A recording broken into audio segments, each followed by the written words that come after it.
বের জিনিস কখনোই ক্ষণস্থায়ী হয় না। জি হ্যাঁ, বলতেছিলাম এক্সাদি ওয়াইটির কথা। উল্টাপাল্টা হর্নি সাউন্ড দিয়ে লাইভ স্ট্রিম করে 2 দিনে ভাইরাল হয়েছিল এই নারী সেই নারী যে কিনা আসল নারীর কলঙ্ক। যাই হোক, তোমরা তো সবাই কম বেশি জানো এই নারী লাইভ স্ট্রিমে কি করে উল্টাপাল্টা সাউন্ড করে করে লাইভ স্ট্রিমে ভাইরাল হয়েছিল। এমনকি ফ্রি ফায়ারের সস্তা পার্টনার প্রোগ্রামও ঢুকে গিয়েছিল 1 মাসে।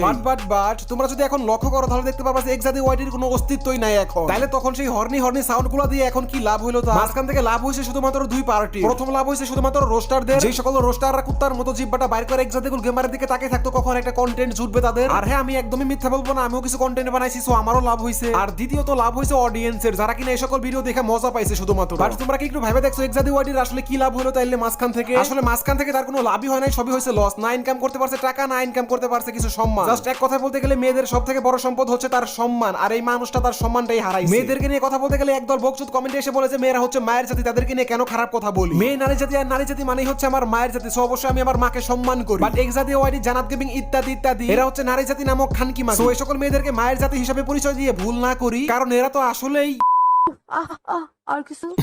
So hello bye brother, welcome back অল্প কিছু সময়ের জন্য। তো কেমন আছো তোমরা? আই থিংক তোমরা আমার ভিডিও দেখার জন্য যারা পাগলের মতো অপেক্ষা করো, তোমরা তো ভালোই আছো, কারণ ইদানিং যে হারে দুরুম করে ভিডিও বানাইতেছি। সো হোয়াটএভার গাইস, আজকের ভিডিওতে আমরা কথা বলবো হচ্ছে এক্সাদি ওয়াইটি কে নিয়ে।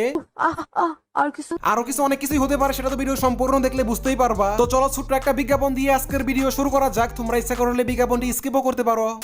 গাইস, অনেক সময় আমরা খেলা দেখতে দেখতে একঘেয়ে হয়ে যায়, কিন্তু তুমি যখন খেলা দেখতে থাকো এন্ড খেলা দেখতে দেখতে যখন খেলার ভবিষ্যৎবাণী করতে পারো, তখন কিন্তু বিষয়টা আরো উত্তেজনামূলক হয়ে যায়। তুমি ইচ্ছে করলে সবথেকে বিশ্বস্ত অ্যাপসে তুমি কিন্তু যে কোনো খেলার ভবিষ্যৎবাণী করতে পারো। এই পারিম্যাপ অ্যাপসে, এই অ্যাপসে আরো বিভিন্ন ধরনের গেম রয়েছে, যেমন ক্রিকেট, ফুটবল, টেবিল টেনিস এবং আরো অনেক ধরনের গেম রয়েছে। আর এটি হচ্ছে ইন্টারন্যাশনাল ফুলি ট্রাস্টেড একটি অ্যাপস। আর এছাড়াও গাইস এখানে রয়েছে 24/7 হর্স কাস্টমার সার্ভিস। আর গাইস এখানে ব্র্যান্ড অ্যাম্বাসেডর হিসেবে আছেন হচ্ছেন ডেইলি স্টোন, সবার পরিচিত একজন মুখ। এই অ্যাপসের লিংক আমার video description box and first comment বক্সে পেয়ে যাবেন। এন্ড যারা যারা আমার লিংকে ক্লিক করে এই অ্যাপসে রেজিস্ট্রেশন করবেন, তারা পেয়ে যেতে পারেন 12,000 পর্যন্ত টাকা একদম ফ্রিতে।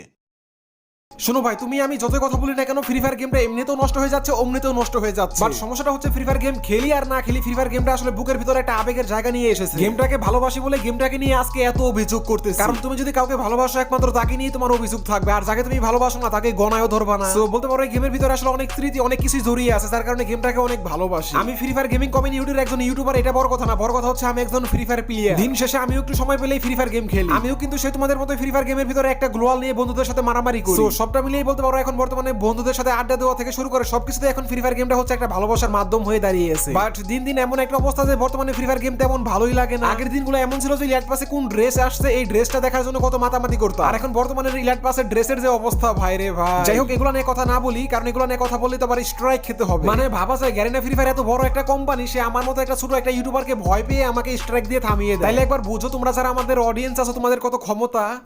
গাইস, একটা সময় মনে করতাম ফ্রি ফায়ারের পার্টনার প্রোগ্রাম না জানি কি এখানে অনেক কোয়ালিটিফুল কন্টেন্ট ক্রিয়েটরদেরকে শুধুমাত্র নেওয়া হয় দালালি করার জন্য।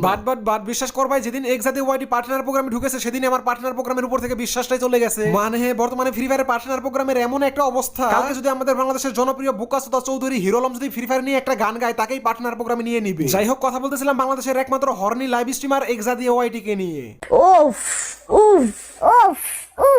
দেখো, অনেক অনেক অনেক সম্মান দিয়ে এক্সাদি ওয়াইটিকে লাইভ স্ট্রিমার বলে অনেক সম্মান দিয়ে ফেলেছি, বাট আসলে কিন্তু সে একজন টিকটকার। এখন তোমরা অনেকেই বলতে পারো ভাই টিকটকার মানে তো প্রতিবন্ধী, সকল প্রতিবন্ধীকে নিয়ে কেন কথা বলতেছে? আসলে লাস্ট অনেকদিন ধরে আমার ভিডিওতে অনেকেই কমেন্ট করতেছিলেন যে ভাই এক্সাদি ওয়াইটিকে রোস্ট করো, বাট এক্সাদি ওয়াইটি তো আসলে নাই, সে তো গায়েব হয়ে গেছে। বাট তোমাদের এই কিছু কিছু কমেন্ট দেখে আমারও মনে পড়ে গেল সেই হর্নি এক্সাদি ওয়াইটির কথা। ভাই বিশ্বাস করো, গ্যারেনা ফ্রি ফায়ার কমিউনিটিতে যতগুলো মেয়ে স্ট্রিমার রয়েছে, তার মধ্যে ফ্রি ফায়ারের লিজেন্ড হচ্ছে একমাত্র এক্সাদি ওয়াইটি। সে এতটাই বড় লিজেন্ড যে তার লাইভ স্ট্রিম দেখলে তোমাদের অটোমেটিক নুনু দিয়ে পানি পড়বে। ভাই লজ্জার কারণে অনেক কথাই বলতে পারি না, বাট সত্য কথা বলতে গেলে ভাই তারা এমন এক্সপ্রেশন আছে যেগুলো শুনে আমি নিজেই শেষ।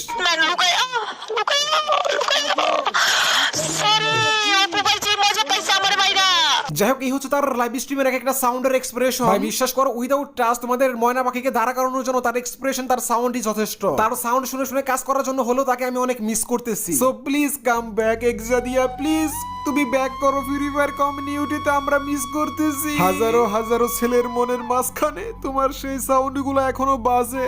প্লিজ কাম ব্যাক গাইস, সবাই কমেন্টে বলো কাম ব্যাক এক্সাদিয়া।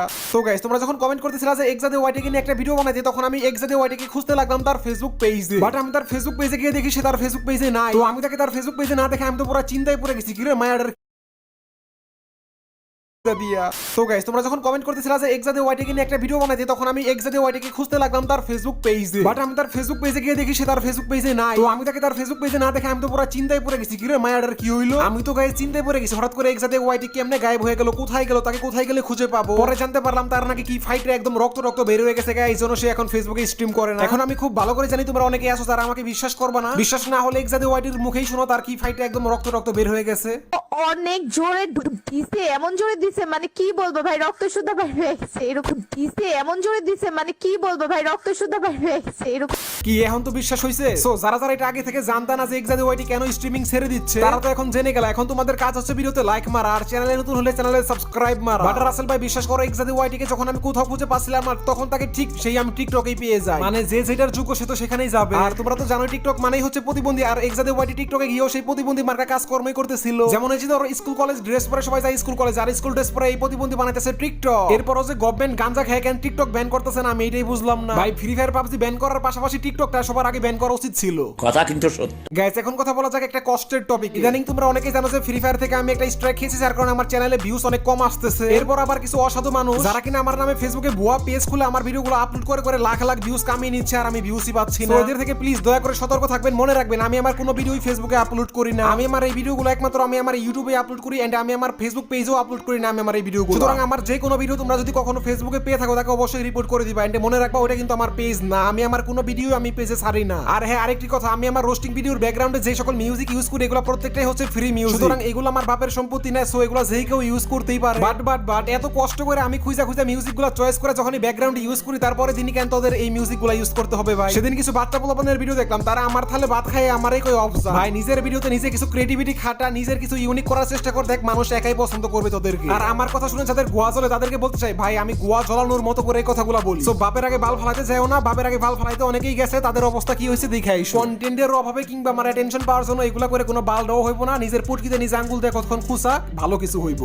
সো গাইস এই ছিল আজকের ভিডিও। যারা যারা ভিডিওতে এখনো লাইক মারোনি এক্ষুনি লাইক মারো, কমেন্ট করে জানাও কেমন লাগলো। আর হ্যাঁ যারা যারা চ্যানেলে নতুন এখনই